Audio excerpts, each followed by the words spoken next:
조금 전에 이재명 대표의 위증교사죄 1심 판결이 있었습니다. 관련된 기자회견 시작하도록 하겠습니다. 저는 기본소득당 대표 용혜인입니다. 이재명 더불어민주당 대표의 위증교사죄 1심 판결이 나왔습니다.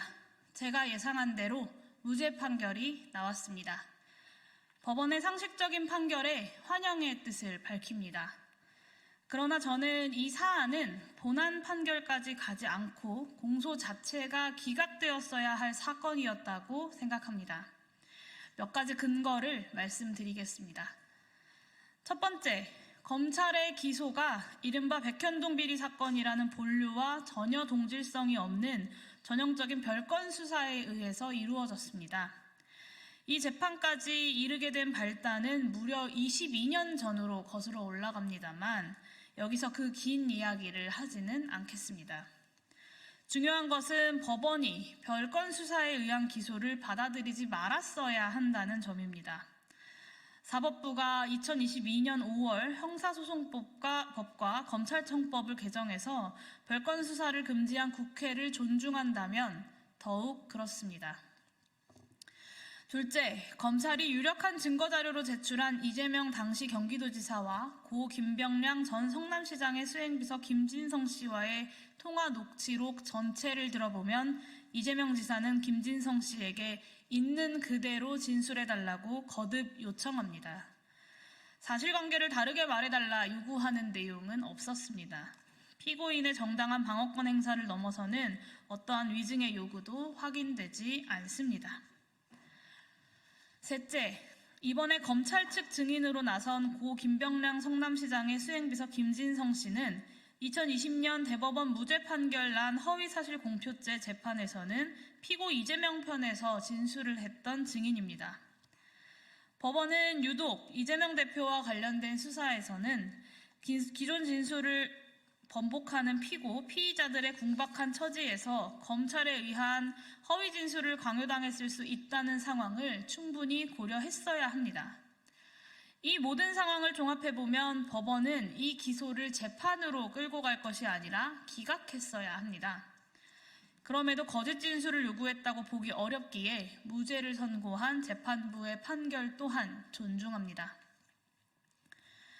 동시에 지난주 이재명 대표에 대한 허위사실 공표죄 징역형 유죄 판결도 기각됐어야 하는 판결임을 강조합니다. 공직선거법상 행위에 의한 허위사실 공표죄는 필연적으로 피고인의 주관적 인식 상태를 검사나 판사가 어느 정도 들여다볼 수 있다라는 것을 전제합니다.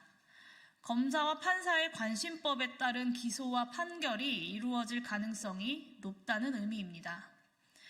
그렇기 때문에 행위에 의한 허위사실 공표가 법률의 범죄로 규정돼 있다고 해도 그 구성 요건의 성립은 극히 제한적으로만 인정되어야 합니다. 더구나 피고는 이미 대통령 선거에서 패배한 후보입니다.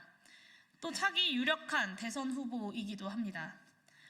검찰의 공소권 행사가 매우 절제되고 또 제한적으로 사용되지 않는다면 검사의 기소가 유력한 대선 후보를 제거하기 위한 공소권 남용이라는 정치적 시비가 크게 일 수밖에 없습니다. 법원의 판결문 내용을 보면 실제가 그렇습니다. 국토부가 직무유기 이런 것을 문제 삼겠다고 협박을 했다라는 이 대표의 발언은 성남시장이 식품연구원 부지매각 협조 의무가 있다는 국토부의 세 차례 공문 내용에 대한 과장일 수는 있습니다. 그렇지만 매각에 협조하라는 국토부 공문이 실제하고 더구나 자신의 시정의 정당성을 방어해야 하는 국정감사 증인의 처지로부터 나온 발언이라고 한다면 이런 정도의 과장에 대해서 허위사실 공표죄를 적용하는 것은 명백한 공소권 남용입니다. 또 다른 유죄 판결의 근거는 개탄스러울 지경입니다.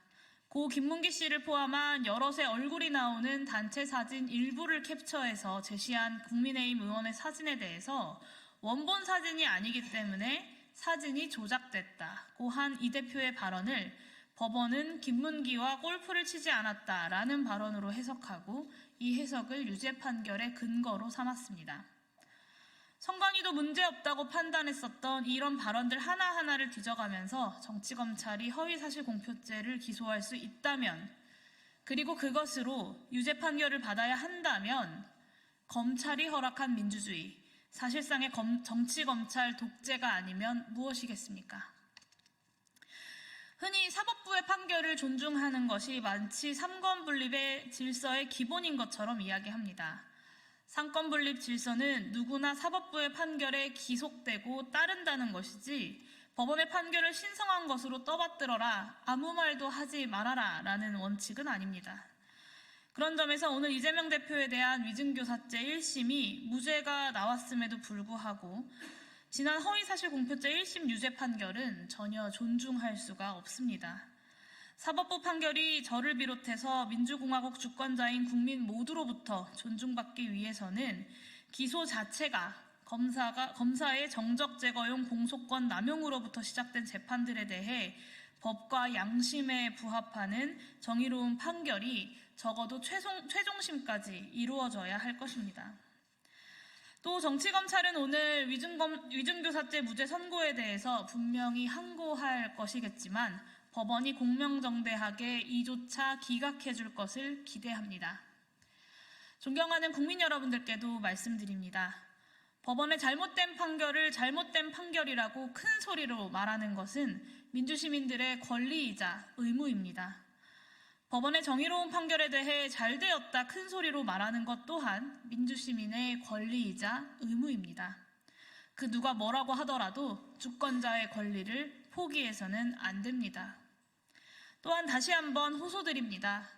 정치검찰을 동원해서 민주공화국 정치를 무너뜨리고 경제를 무너뜨리고 평화를 짓밟고 국민의 생명과 안전에 무책임한 지도자를 끌어내리는 것, 그것 또한 국민의 권리이자 의무입니다. 그리고 2024년 겨울 대한민국 정치가 해내야 할 가장 중요한 과업이기도 합니다. 좌고우면하지 않고 윤석열 탄핵으로 함께 나아갑시다. 기자회견 이것으로 마치도록 하겠습니다. 감사합니다.